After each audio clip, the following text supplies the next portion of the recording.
falacias, ¿no? Del estómago. No hemos terminado hoy día, vamos a ver si hacemos hasta por lo menos intestino, ¿no? Y habíamos quedado en los linfomas gástricos, ¿no? No hemos llevado los linfomas. Bueno, el linfoma es un cáncer, ¿no? Vamos a ver que puede estar constituido por linfocitos, generalmente B, aunque pueden haber linfomas ricas en células T también o mixtas, ¿no? Las que más se dan en el estómago son las de las células B, en el tejido linfoide asociado a la mucosa. También yo lo hemos llamado en algún momento los llamados maltomas, ¿no? Las causas para que se den son sobre todo translocaciones equilibradas de cromosomas. Hay varios cromosomas que pueden intercambiar pequeños segmentos y eso generaría que los genes, sobre todo promotores del crecimiento, se descontrolen y lleven a la proliferación anómala. Aquí he traído algunas translocaciones que se pueden dar para que haya el linfoma. Entre ellas tenemos entre el cromosoma 22, 32, 14, 18, 32 y 21, ¿no? Entonces, si se dan esas translocaciones equilibradas, vamos a ver que se pueden formar este tipo de tumoraciones. No es el único caso tener la infección del virus del BES o de Epstein-Barr, es otro agente causal porque es uno que utiliza, ¿no?, el CD21 que tiene los linfocitos B para penetrar en ellos y luego de algunos años puede llevar a la transformación maligna y que se formen los linfomas, ¿no? Entre otras causas, para que se den, no se olviden que está también el Helicobacter pylori con el gen A, que es el que podría ayudar también a la transformación de las células inmunitarias de la lámina propia, ¿no? Hay entonces otros mecanismos que también pueden estar implicados, por ejemplo, desencadenar alteraciones en P53 y P16, que son genes supresores tumorales, y cuando se quedan inhibidos, las células inmunitarias no pueden entrar en senescencia, apoptosis o quiescencia y con el tiempo van acumulando más y más mutaciones y lleva a la transformación, ¿no? Existen también otros genes como el API2 que se relaciona a cualquier otro tipo incluso de maltomas. Son igual genes promotores del crecimiento como el MYC, el YUM, POS, que también podrían estar implicados en la génesis, ¿no? Otro puede ser también la alteración de la vía del factor nuclear de tipo K-beta, que es una vía de señalización intracelular que permite igual la transcripción de genes. Y si es que se da una alteración, bueno, vamos a tener proliferaciones anómalas, ¿no? Ahí vemos un linfoma, tenemos que ver el epitelio normal del estómago y hacia abajo en la lámina propia demasiados linfocitos, ¿no? Para distinguir un B y un T, bueno, en esta tinción con microscopía óptica compuesta fotónica no se pueden discernir. Habría que hacer citometría de flujo para determinar qué marcadores de superficie tienen y descubrir realmente qué es el de células T. Con solo ver así una lámina no se puede decir qué tipo de linfoma o subtipo de linfoma es, ¿ya? Otras características también, bueno, en la clínica, obviamente como es en el estómago, puede haber distensión abdominal después de comer, puede haber dolor, puede haber náuseas, dentro de lo que sería la sintomatología, hematemesis en algunos casos, ¿no?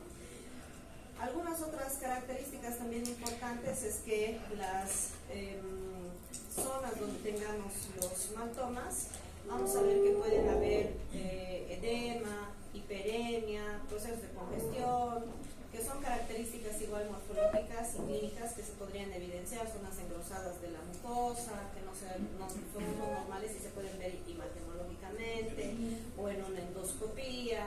Entonces existen varios aspectos que se deben tomar en cuenta, no solamente, por ejemplo, a partir de un hemograma ver recuentos de linfocitos, sobre todo células B elevadas, ¿no? Sino tendríamos que ver la clínica, hacer una biopsia, ver estudios imagenológicos para poder diagnosticar en este caso. La forma definitiva, obviamente, de hacer el diagnóstico va a ser viendo microscópicamente y además haciendo la citometría de flujo juntas, ¿no? Los tratamientos del linfoma son estomas gástricos. Generalmente estos pertenecen al de tipo Hodgkin. Los que son Hodgkin responden bien a quimios y radios, por tanto muchas veces pueden ser curables. Los que no son Hodgkin son más agresivos y por tanto no responden bien al tratamiento, ¿no? Que son los que menos se dan en el estómago. Los que son Hodgkin son los que más se dan, ¿no? Otro tumor que se puede ver en el caso del estómago, relacionado al estómago, son los tumores carcinoides. Se llaman así cuando la tumoración es productora excesiva de mediadores químicos, sobre todo serotonina, bradicininas, promotores de la inflamación, ¿no? A eso se van a denominar tumores de tipo carcinoides. Aquí tenemos uno, no suelen ser tan grandes y tienen algunas características microscópicas llamativas. Las células generalmente tienen cromatina moteada o puntillada en el núcleo, y también pueden ayudar a que se den irregularidades de los tamaños nucleares, que son muy llamativos. Aquí tenemos una célula también multinucleada que se podría ver de los tumores carcinoides, ¿no? Muchas veces los tumores carcinoides están asociados a síndromes paraneoplásicos, que serían procesos justamente inflamatorios que se verían en diferentes segmentos. Entre algunas de ellas vamos a ver que la parte cardíaca incluso puede verse comprometida, sobre todo el lado derecho, que cuando pasan este tipo de sustancias liberadas por este tumor carcinoide desencadenan procesos de inflamación, ¿no? Podríamos tener también dentro de lo que serían las características del tumor carcinoide que están asociadas a otras patologías. Las personas que padezcan gastritis, que tengan síndrome de Zollinger-Ellison o hiperplasias, vamos a ver que podrían ser más propensas a desarrollar tumores carcinoides. Eso también es relevante. Entonces, en ese tipo de pacientes buscaremos este tipo de tumoración, ¿no? Algo bien llamativo también es que la proliferación es abundante, aunque los tumores sean pequeños. La alta capacidad mitótica de la mayoría de las células hace de que den positivo a una prueba que se llama Ki-67. Esta prueba es de inmunohistoquímica, es una técnica avanzada para ver células en abundante capacidad mitótica. Entonces vamos a ver qué se puede realizar y generalmente dan positivo estos tumores, ¿no? O aquellos otros que tengan también mucha actividad mitótica pueden hacer positiva esta prueba, ¿no? Otras características, vamos a ver que estos tumores generalmente podrían desencadenar alteraciones hepáticas, porque mucha de la sangre que tenga los mediadores químicos también va a pasar a través de la vía hepática, no solamente cardíaca, ¿no? Aquí algunos lugares más frecuentes donde se ven los tumores carcinoides. El más frecuente es yeyuno e ilion en un 40%. Otros lugares del tracto gastrointestinal es menos probable que pueda formarse. Como estamos llevando estómago, vamos a ver que solamente se dan en el estómago menos del 1%. O sea, lo que me interesa aquí que sepan es dónde pueden haber más frecuentemente formación de tumores carcinoides. En el estómago no es uno de los predilectos, ¿ya? Y de hecho, ya que en el yeyuno y en el ilion es tan frecuente, resulta que, por ejemplo, en este lugar vamos a ver que puede estar asociado a mayor crecimiento y también a mayor agresividad, mayor indiferenciación celular que los otros sectores del tracto gastrointestinal, incluso tomando en cuenta esófago, estómago, que son lugares donde pueden aparecer estos tumores carcinoides, ¿no? Otras características, las sustancias que producen mediadoras químicas pueden ser un poco distintas. Por ejemplo, en el caso del esófago y el estómago pueden producir mediadores químicos proinflamatorios, histamina, somatostatina, serotonina. Generalmente es muy similar en esófago y estómago. Ahora ya en el yeyuno, ilion y en el apéndice, péptido YY, que inhibe sobre todo el apetito después de haber comido o postprandial. La sustancia P, que es vasodilatadora y además que es promotora del dolor. Y la serotonina, que sabemos que es un vasoconstrictor, ¿no? En el caso de que se dé en duodeno un tumor carcinoide, produce más colecistocinina, por eso la contracción de la vesícula biliar podría verse afectada y eso podría dar indicios de que hay la presencia de este tumor, ¿no? Y la gastrina puede estar también elevada y induce mayor producción del ácido clorhídrico, por tanto podría desatar problemas gástricos que podrían incitarnos a sospechar de la presencia del tumor carcinoide, ¿no? No se olviden, pero en donde es más frecuente este tipo de tumoraciones, en el estómago, en el esófago no son, ¿ya? Que es lo que estamos llevando estómago ahora, ¿no? Otros tumores, GIST. Vamos a revisar los GIST, que son tumores del estroma gastrointestinal. Aunque se dice que el estroma está conformado por tejido conectivo, se dice que el origen de las tumoraciones GIST son las células de Cajal. Las células de Cajal son células musculares modificadas que se encuentran en la muscular propia del tubo digestivo. Podría darse en cualquier parte del tubo, desde el esófago, estómago, intestino. Pero como estamos llevando en el del estómago, vamos a ver que puede ser productor justamente de gastrina u otros subproductos, incluso hormonales, que tengan que ver con las células, sobre todo de Denez. Las mismas personas que tengan este tipo de tumoraciones GIST también son propensas a padecer paraganglioma, condromas pulmonares, y a esto se llama triada de Carney. La triada de Carney es un síndrome en el que aparecen diferentes tumoraciones, como estoy diciendo, tumores cartilaginosos a nivel pulmonar, los GIST y tumores a nivel de la glándula suprarrenal.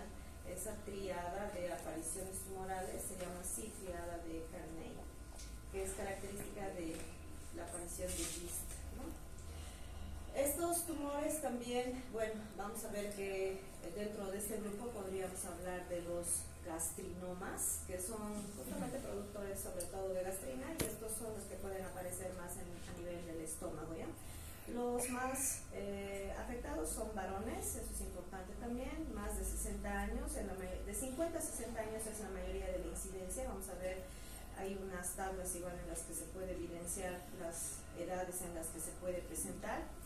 Y también vamos a ver que se asocia a la neurofibromatosis 1, que es una tumoración benigna por mutación del NF1, en la que se dan crecimientos anómalos del tejido nervioso, generalmente en la parte de la piel, y son tumoraciones de crecimiento muy rápido, veloz, ¿no? Entonces se asocia también a esto, ¿no?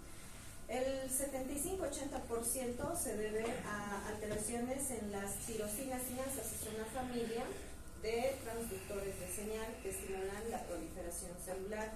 Y el 8% se puede asociar a alteraciones del receptor, del factor de crecimiento derivado de las plaquetas. Y cómo se puede dar estos casos puros, también podrían haber mínimas probabilidades de que hayan situaciones en las que la causa sea mixta, ¿no? En esos casos, obviamente, el proceso de proliferación seguro de la tumoración de GIST va a ser mucho más acelerado, ¿no? Como se asocia a las alteraciones de la proliferación, uno de los tratamientos más utilizados en GIST es el uso del mesilato de imatinib.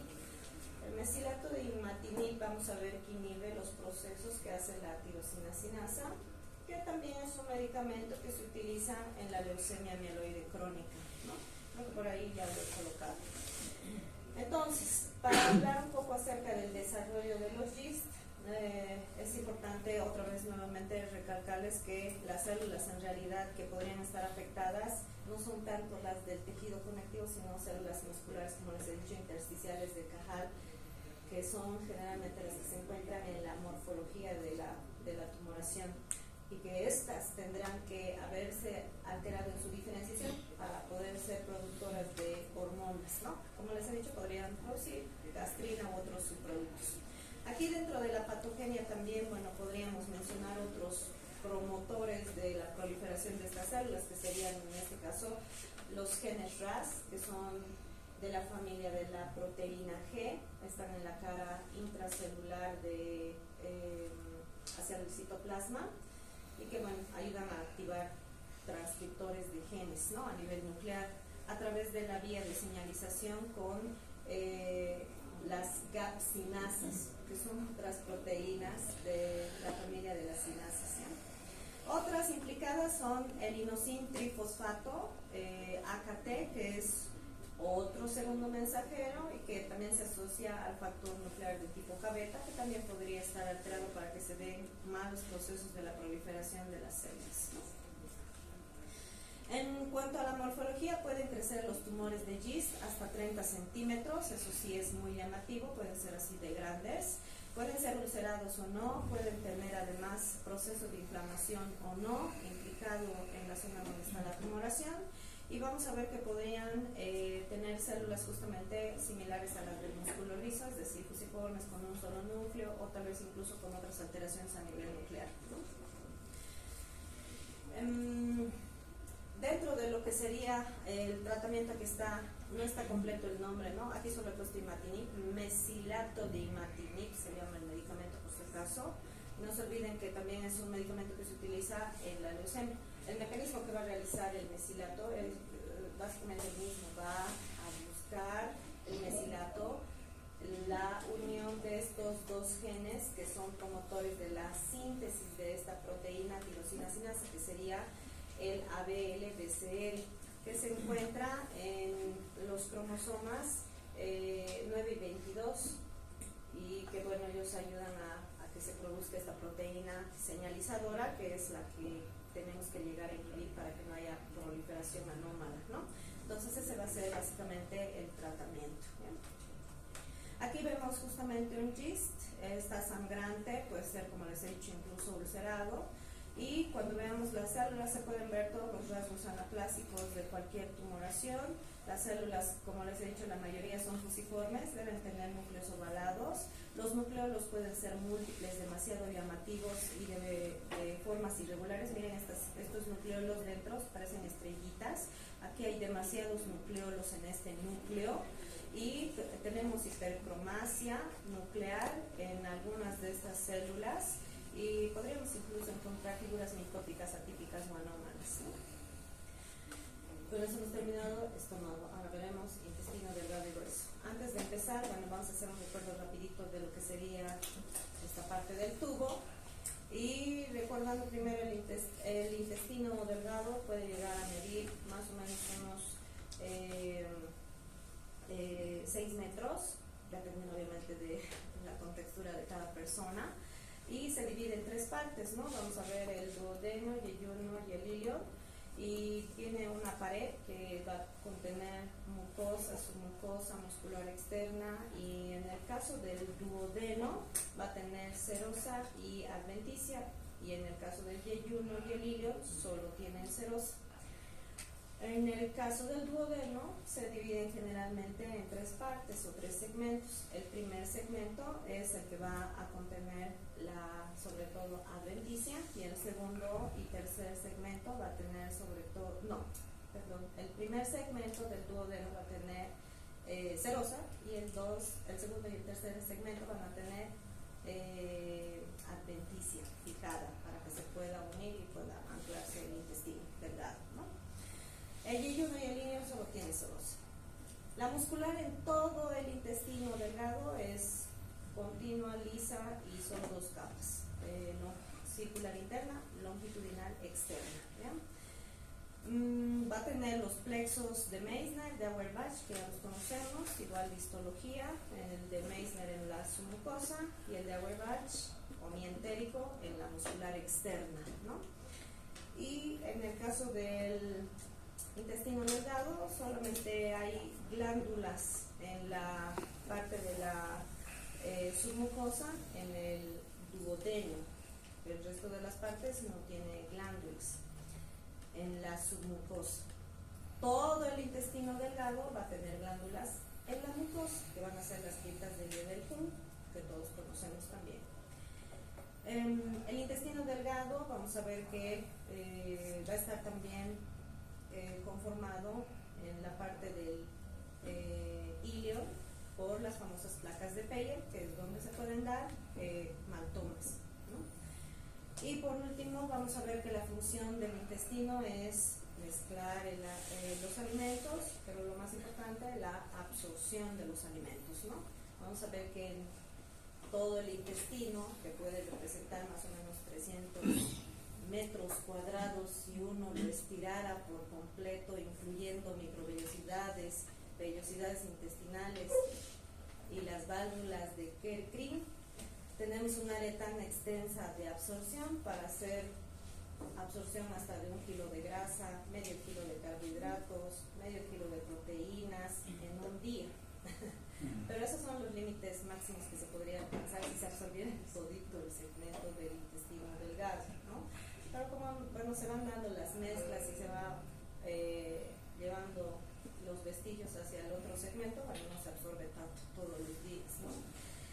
Se absorbe muy poca agua, muy pocos electrolitos en el delgado, ¿no? Esa es más función del intestino grueso. Los lípidos que se absorban van a entrar a tejido conectivo y luego a vasos linfáticos a través de kiloneutrones, y luego el hígado va a disponer hacia donde se destina, ¿no? En cambio, las proteínas y los carbohidratos que se hayan absorbido se mandan directamente a la sangre y bueno, se distribuyen en todo el cuerpo, ¿no? Hay algunos antecedentes entonces. Y estas glándulas son las de la mucosa, glándulas de Brunner. ¿Qué produce una glándula de Brunner? Puede producir dos cosas. Uno, la urogastrona, o el factor de crecimiento de tipo epidérmico, y puede producir una sustancia demasiado alcalina para contrarrestar la acidez que está llegando del estómago. Por eso solo existen en el duodeno, ¿no? Eso también como antecedente.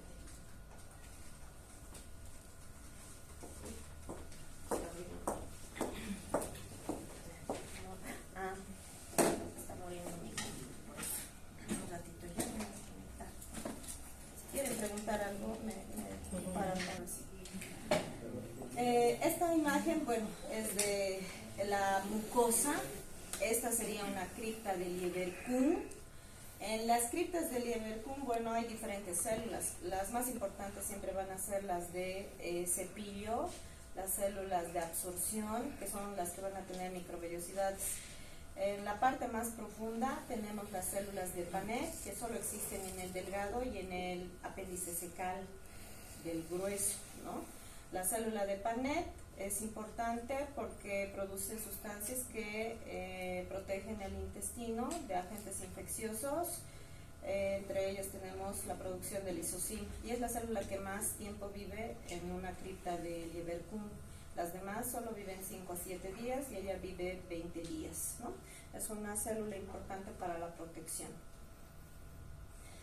En el caso del intestino grueso, vamos a ver que, bueno, el intestino grueso puede medir 1,5 metros más o menos, también dependiendo de la contextura de cada persona, y tiene diferentes segmentos, ¿no? Vamos a ver que los más extensos son el colon ascendente, transverso, descendente. Vamos a tener la parte del sigma, y podemos hablar un poco acerca también del recto, el ano, que también hay patologías que se dan específicamente en estos lugares. Los procesos inflamatorios generalmente son los que implica el intestino grueso, las colitis de diferente índole, de causas autoinmunitarias, de causas infecciosas, que son las que vamos a llevar, Crohn, colitis ulcerativa, que siempre son importantes. Y también vamos a hablar un poco acerca de la apendicitis aguda, que también es muy conocida, y desde la parte obviamente patológica, las etapas y fases que expresa durante el proceso de la inflamación. Luego también vamos a hablar un poco acerca de hemorroides, que es algo muy frecuente, la clasificación de los tipos de hemorroides, que también lo hemos llevado en patología especial 1, y vamos a ver de algunos tratamientos que se pueden realizar, ¿no? Bueno, el intestino también tiene una pared, tiene mucosa, submucosa, muscular externa, y tiene únicamente serosa. En la serosa van a ser lo más llamativo los apéndices epiploicos. La mucosa va a tener epitelio cilíndrico simple, igual que el delgado, con las células de absorción, solo que ellas sí se van a dedicar más a absorber agua y electrolitos, ¿no? mucosa tiene igual criptas de Lieberkühn. Y tenemos luego la submucosa. La submucosa tiene el plexo de Meissner, y en el caso del recto y el ano, los plexos venosos, submucosos, hemorroidales son lo más importante, ¿no? Para hablar luego de hemorroides. La muscular externa forma las famosas tenias en 3 listones que se van a disponer de forma distinta al del delgado, y justamente ayuda a conformar las famosas austras que ustedes han llevado en anatomía, ¿no? Y por fuera ya tendríamos la serosa con los apéndices epiploicos, como hemos dicho, ¿no? Aquí vemos un corte histológico de todas las capas. Este sería el epitelio, la cripta de Lieberkühn, que es más rica en células caliciformes en comparación con el intestino delgado. Las criptas también suelen ser mucho más profundas, más tubulares, en cambio en el intestino delgado son más enrolladas y cortas, ¿no? Aquí vemos también tejido linfoide asociado a la mucosa en el grueso, aunque no está dispuesto en placas como en el ilio, podemos encontrar igual la situación de los maltomas en el intestino grueso. Esto sería la submucosa, esto sería la muscular de la mucosa, y esto sería la muscular externa, y en este caso este sería la serosa. ¿Se fijan? Bueno, la disposición un poco de las, va a tener que tener sí o sí las dos capas igual, circular, longitudinal, externa, pero dispuestas en forma como listón, y eso hace que tengan un aspecto un poquito distinto, como si fuese líneas distintas en la parte sobre todo interna, ¿ya? No hay glándulas en la submucosa de casi todo el intestino grueso, excepto en el ano, que sí hay glándulas mucosas para mantener húmedo esta región, ¿no? O lubricada, ¿no? Vamos a ver eso, que también es relevante, ¿no? Ahí vemos las criptas, más célula caliciforme, que son las pelotitas blancas que vemos ahí, ¿no? Y en el caso, por ejemplo, de el apéndice secal, tiene luz distinta, en forma se dice de estrella, aunque no se ve tan de estrella, ¿no? Y lo importante del apéndice es que es un órgano linfoideo secundario y que ayuda la flora que tiene a regenerar el resto de la flora bacteriana saprófita que tenemos en el colon cuando hay procesos inflamatorios e infecciosos, ¿no? Eso tal vez es relevante. Ahí está la comparación un poco acerca de las diferencias de las funciones. En el grueso también otras funciones es producir gases, ¿no? Metano, gases derivados de el sulfidrilo, que van a dar un olor característico obviamente a las heces. Vamos a ver que también otra función es producir una cantidad específica, se dice de hasta 7 litros de gases, de los cuales solamente se eliminan por vía 1 y el resto se disipa en la cavidad abdominal. Otras funciones también que tenga el grueso es formar las heces, compactarlas, ¿no? Y darles la coloración gracias a la estercobilina, que bueno, es una transformación del metabolismo de las bilirrubinas, ¿no? Ahora sí, entrando un poco hacia la parte de las patologías en sí, vamos a hablar un poco sobre procesos obstructivos, que son los más comunes. Como bueno, es un tubo tan largo, pueden torcerse y obstruirse, ¿no? Vamos a hablar un poco acerca también de procesos de muerte, infartos, que pueden llegarse a dar, ya sea de forma directa o por consecuencia también de procesos obstructivos, ¿no?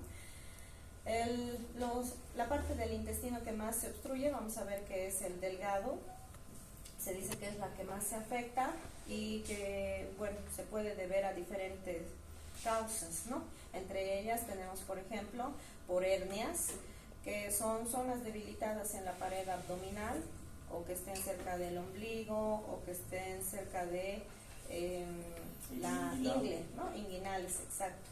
Puede ser por adherencias después de haber sufrido procesos quirúrgicos. Muchos pacientes forman bridas de adherencia y eso genera obstrucción. Una característica imagenológica es la aparición de un aspecto en pila de monedas que se puede ver y es generalmente relacionado a adherencias postquirúrgicas, ¿no? Otras tenemos por invaginación, es decir, que por intususcepción o porque al hacer el proceso de peristalsis se ha metido un asa dentro de otra en un mismo segmento intestinal, y a veces eso puede ser provocado por alimentos que son muy irritantes y estimulan demasiado la peristalsis, leche o derivados de lácteos, o a veces hay algunos alimentos que a algunas personas les causa demasiada aceleración de la peristalsis, ¿no? Y eso podría llevar a la intususcepción o la invaginación de segmentos intestinales. Ahorita vamos a ver. Y bueno, los vólvulos son más característicos del intestino grueso, ¿no? Más que del delgado. Entonces, en este caso sería muy raro que haya una zona muy dilatada del intestino y que eso lleve justamente a la torsión y a la obstrucción, ¿no? En el caso también de las obstrucciones podrían deberse a tumores.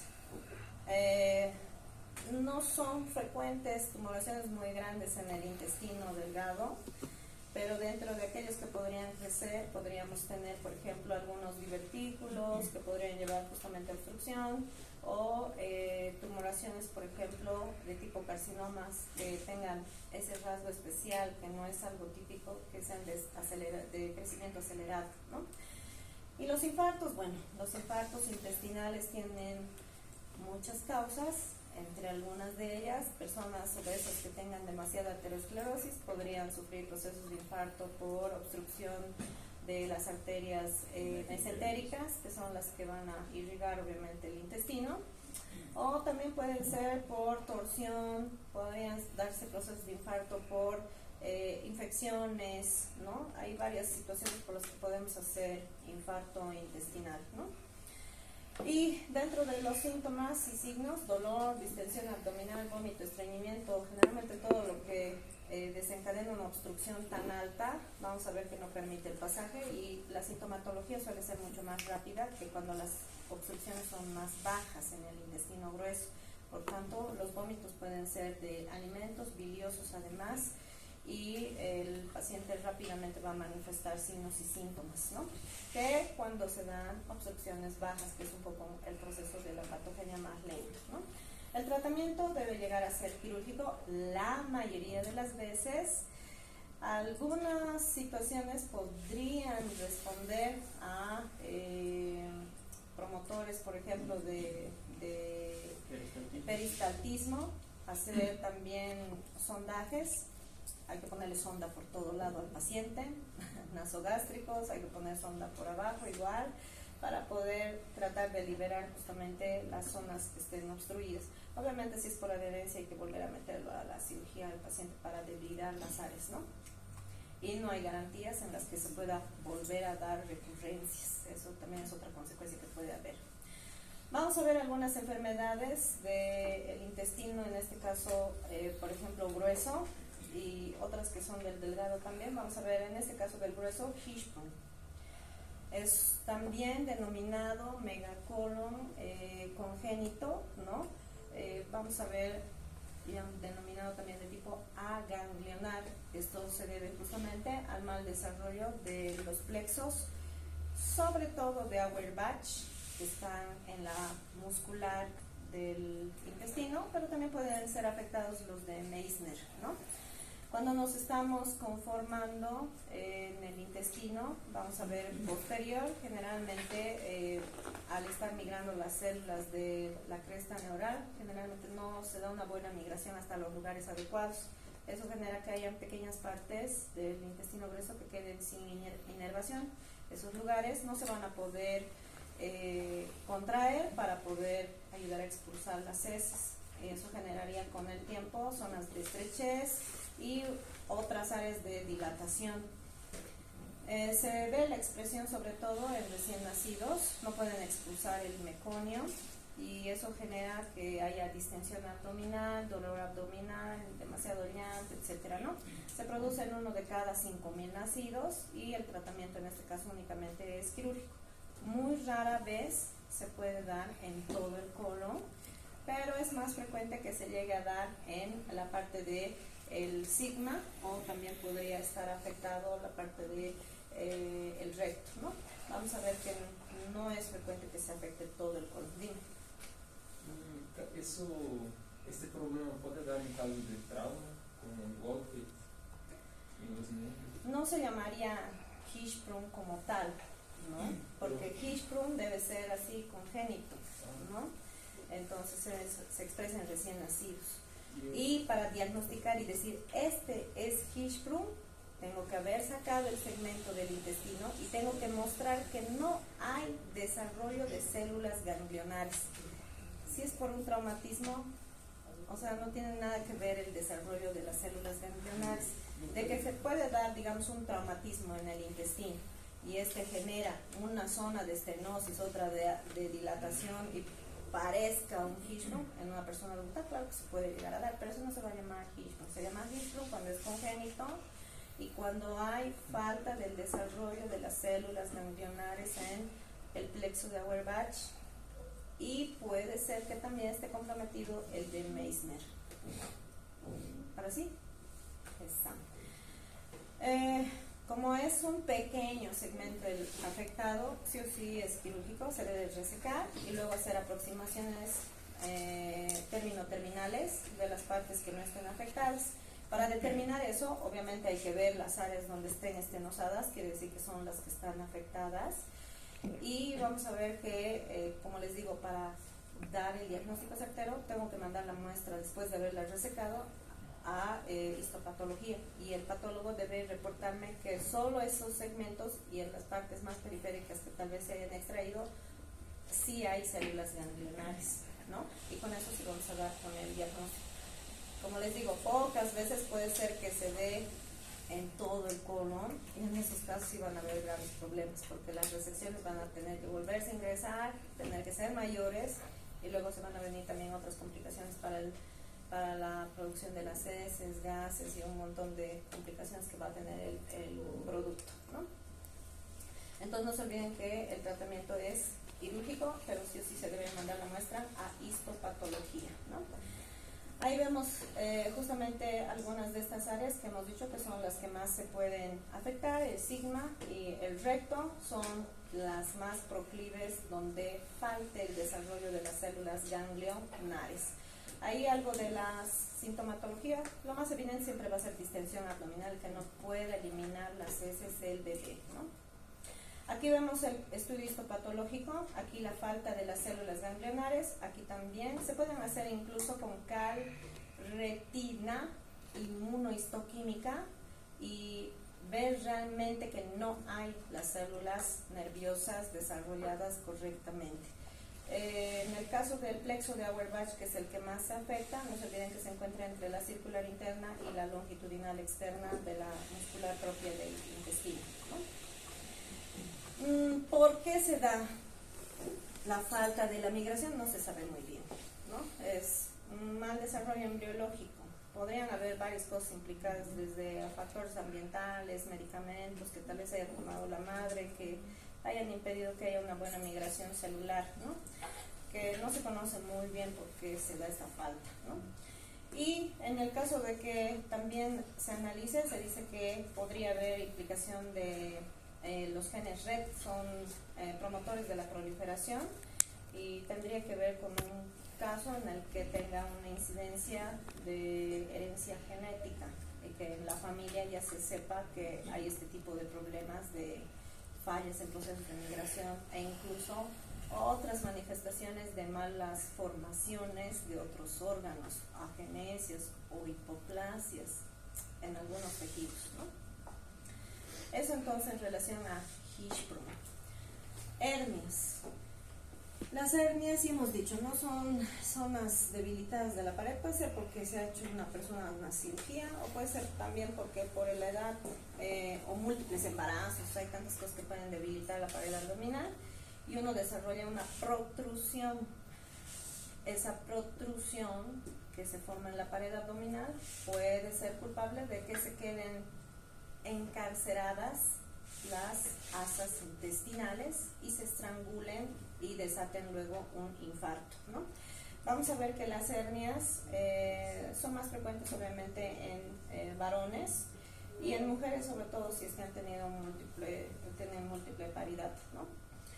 Los pacientes que presenten las hernias, vamos a ver que deben ser sometidos sí o sí a tratamiento quirúrgico con colocación de mallas, ¿no? Hay diferentes tipos de técnicas para poder hacer esa reparación de la pared. Ahí vemos una zona herniada, un asa estrangulada, y bueno, mucha gente a veces no dice, tengo una hernia, se sale, pero se vuelve de nuevo, lo meto y no pasa nada, pero hay ese riesgo en cualquier momento. Si uno tiene un asa de cualquier parte del intestino encarcerada, la flora propia bacteriana que tenemos penetra en el torrente sanguíneo y puede llevar a la sepsis y luego a la muerte, ¿no?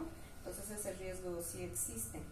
Y cuando tengamos un asa igual estrangulada, se infarta, y el infarto intestinal es mortal, ¿no? Entonces vamos a ver que no es tampoco tan simple una hernia, ¿no? Y generalmente debe ser obviamente tratado. Luego también es importante saber que uno podría desarrollar hernias por culpa de adherencias postquirúrgicas, ¿no? O después incluso de haber tenido antecedentes de presentar regurgitaciones de segmentos endometriales hacia la cavidad abdominal, ¿no? Un vólvulo, vamos a ver que es, les decía, una zona dilatada de un segmento intestinal y que sufra procesos sobre todo de torsión, ¿no? Aquí vemos, por ejemplo, uno resecado ya, y los vólvulos se ven, como les había dicho, más en el intestino grueso y asociados, por ejemplo, a chagas, o al uso también de laxantes, o al uso, por ejemplo, de sustancias que sobre todo van a ayudar a la evacuación, ¿no? No solamente laxantes, procinéticos y otros, ¿no? Podría afectarse cualquier parte del tubo, pero es, como les digo, más frecuente en el grueso, ¿no? Ahí vemos por orden, generalmente más el sigmoide, el ciego. Vamos a ver que son algunos de los lugares donde podríamos tener vólvulos, ¿no? Igual, lo mismo que el anterior en las hernias. Si tenemos una torsión intestinal, lleva al infarto, y también tenemos las mismas complicaciones que el anterior, ¿no? Y aquí vemos la intususcepción, que les había dicho que es la invaginación de un segmento intestinal. Es más proclive en el intestino delgado, y no son eventos tan frecuentes, ¿no? Pero que son graves, porque también estas áreas quedan estranguladas y se pueden resecar obviamente quirúrgicamente, o también se pueden hacer maniobras igual para intentar devolver la posición correcta del asa que está invaginada, ¿no? En la persona que se presenten puede ser recurrente. Cuando se da una vez, se puede dar varias veces posteriormente, ¿no? Y por último, el infarto. Ya habíamos dicho que se puede dar en cualquier segmento del intestino delgado o grueso. Y lo malo de los infartos, ya sean por cualquier causa, aquí tenemos algunas. Vamos a ver que va a ser el proceso de reperfusión de los segmentos que no estén lesionados. Un mecanismo que se despierta en el intestino es la extensión de mayor lesión cuando hay reperfusión de los tejidos. Entonces, si por ejemplo tuviéramos un paciente con aterosclerosis y se puede, no sé, realizar una angioplastía, o se reseca ese lugar y los segmentos que no estaban tan isquémicos, se devuelve la irrigación, seguramente vamos a tener este mecanismo de isquemia-reperfusión. O en casos de aneurismas aórticos pueden ser culpables de infartos, estados de hipercoagulabilidad, ya sean por problemas hereditarios, ¿no? Tener, por ejemplo, mutación del factor 5 de Leiden u otros. Uso de anticonceptivos orales, pero deben ser más de 5 años. No se olviden que promueven la trombosis, y uno de los lugares donde se pueden formar trombosis en las mesentéricas. La embolización de vegetaciones cardíacas, es decir, que yo tenga una endocarditis y que luego por el impulso del bombeo cardíaco lleguen hasta la irrigación del intestino y desencadenen obstrucción y lleven al infarto. Los ateromas aórticos que se hayan movilizado van a ser algunas de las causas para que podamos sufrir procesos de infarto intestinal. O las hernias o los vólvulos también nos desatan infarto, ¿no? Ahí vemos diferentes tipos de infartos intestinales. está infarto de la mucosa, mural de la mucosa, transmural. El peor siempre va a ser el transmural, que quiere decir que atraviesa toda la pared del intestino, y generalmente estos deben ser resecados y hacer uniones término-terminales. Cuando tengamos infartos de mucosa, generalmente se pueden hacer resecciones localizadas que no sean tan invasivas, ¿no? Ya cuando son murales de toda la mucosa, esas también generalmente deben ser resecados todo el segmento, ¿no? Y hacer uniones término-terminales. Ahí vemos justamente los mecanismos de lesión. No se olviden el de lesión de isquemia y reperfusión, es el más grave que se va a desencadenar. Y otro que se activa siempre en los procesos de infarto van a ser el de la hipoxia por la proteína de la hipoxia alfa 1, HIF, que se dice que es el que se va a activar rápidamente, y este también ayuda a que se activen enzimas promotoras de los ERO. Y en el caso de la lesión de isquemia por reperfusión, al reoxigenar los tejidos se producen más ERO también, y eso genera mayor extensión de lesión. Aquí vemos, por ejemplo, algunos lugares donde se van a dar, se dicen, mayores lesiones por mala irrigación. Por ejemplo, en las flexuras, en la flexura esplénica, se dice que las circulaciones por las arterias mesentérica superior e inferior son lugares donde podría darse mayor lesión. En el colon sigmoideo y en el recto, sobre todo donde está la circulación por la mesentérica inferior y la pudenda ilíaca, ¿no? Vamos a ver que son lugares donde vamos a tener mayor predisposición a tener mayor lesión por malos procesos de irrigación, ¿no? Aquellos lugares también donde terminen las zonas de irrigación a las arterias, vamos a ver que también pueden ser áreas donde se dé mayor daño o sea más fácil el desarrollo de la isquemia, ¿no? La morfología que se ve, vamos a ver que puede haber algunas pequeñas diferencias, no son tantas, entre, por ejemplo, si se da un infarto mucoso y mural en comparación a un transmural, estas son segmentarias parchadas y estas son muy extensas. Eso es algo muy llamativo. Cuando son, por ejemplo, igual murales o mucosas, generalmente las áreas que se ven son con hiperemia, y en las transmurales son más con congestión. Los eventos de trastornos hemodinámicos se ven un poco distintos, ¿no? En el caso de que se den mucosos o murales, vamos a ver que se puede desencadenar engrosamientos y edema y enrojecimiento, y en el caso de las transmurales vamos a ver que necesitan mucho tiempo para sufrir procesos de engrosamiento y de edema, ¿no? En ambos casos pueden haber procesos de inflamación con diferentes infiltrados de leucocitos, y también algunos de ellos podrían cursar sobre todo con neutrófilos si es que se dan de forma aguda, sobre todo si se afectan la parte de la mucosa, ¿no? Cuando ya es transmural, incluso se puede afectar la parte de la muscular externa, la serosa, y podríamos tener eventos de inflamación con linfocitos más fibrosis, angiogénesis, ¿no? Y la cicatrización se puede llegar a dar, y eso es irreversible, ¿no? Y por último vamos a ver las hemorroides, para luego entrar en tumoraciones. Las hemorroides, ya hemos llevado el parto general, son vasos venosos dilatados anormalmente en algunos segmentos. No se puede revertir. Las hemorroides son también llamadas almorranas, y vamos a ver que afectan los plexos venosos hemorroidales en el ano. Tenemos una línea, ¿no?, pectinada o pectínea, que todos aquellos vasos que estén en la mucosa por encima van a ayudar a desarrollar las hemorroides internas, y las que están por debajo hacia la parte externa, las hemorroides justamente así externas, ¿no? Esa es una forma anatómica de poder clasificar las hemorroides, ¿no? Pero también tenemos otras, ¿no?, en grados 1, 2, 3, 4, dependiendo si pueden ser reducibles o no reducibles, ¿no?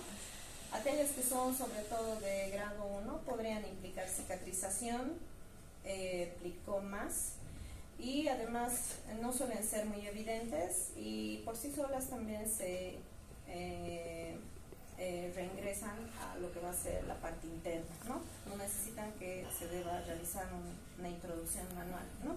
Son las menos graves, y generalmente con tratamientos medicamentosos se pueden tratar. Bien. No. Las de grado 2, por ejemplo, vamos a ver que estas ante un esfuerzo van a protruir y es reducible digitalmente, ¿no? Vamos a ver que estas sí ya pueden necesitar escleroterapia, ya los medicamentos generalmente no son tan efectivos, ¿no? Cuando ya tengamos grados 3, grados 4, por más de que intentemos reducirlas no se pueden, se quedan permanentemente externas y estas deben ser sí o sí operadas, ¿no? Porque son sangrantes, pueden ser ulcerables y propensas a infecciones, ¿no? Entonces en estos casos ya se debe hacer una hemorroidectomía, que esa es la cirugía más convencional y antigua. Hoy en día también, pero tenemos las combinaciones con escleroterapia y la hemorroidectomía, ¿no? Que son ya combinaciones tal vez un poco menos traumáticas, ¿no? Doctora, a de grado 4 poderia se considerar prolapso retal? No, porque el prolapso rectal tendrías que tener el segmento intestinal para afuera, y esto estamos hablando de vasos que están protruyendo. Puede haber una persona con prolapso rectal más hemorroides de grado 4, claro que sí, pero son cosas distintas, ¿ya? Hay algunos otros tratamientos, ligaduras con banda de goma, que también están de moda hoy en día, son mucho más prácticos, es decir, se entra quirúrgicamente, se abre una zona de lesión, como la mucosa se regenera rápido, entonces bueno, se necesitan 2-3 días para que se regenere, entonces hacen pequeños cortes o incisiones, se encuentra el vaso que está dilatado, digamos este segmento está dilatado y este segmento no, aquí yo voy a poner la ligadura y luego elimino todo el resto. Entonces las ligaduras vamos a ver que son muy prácticas también hoy en día, ¿no? La coagulación con infrarrojo, bueno, no todo lugar tiene los centros más avanzados, claro que sí, se hace a través justamente de rayos infrarrojos y tendría que tenerse la tecnología justamente para poder realizar esta técnica, ¿no? Y la convencional es la hemorroidectomía, ¿no? Que es la clásica. Diarreas y luego tumores. Vamos a dejarlo aquí ya. ¿Qué hora es?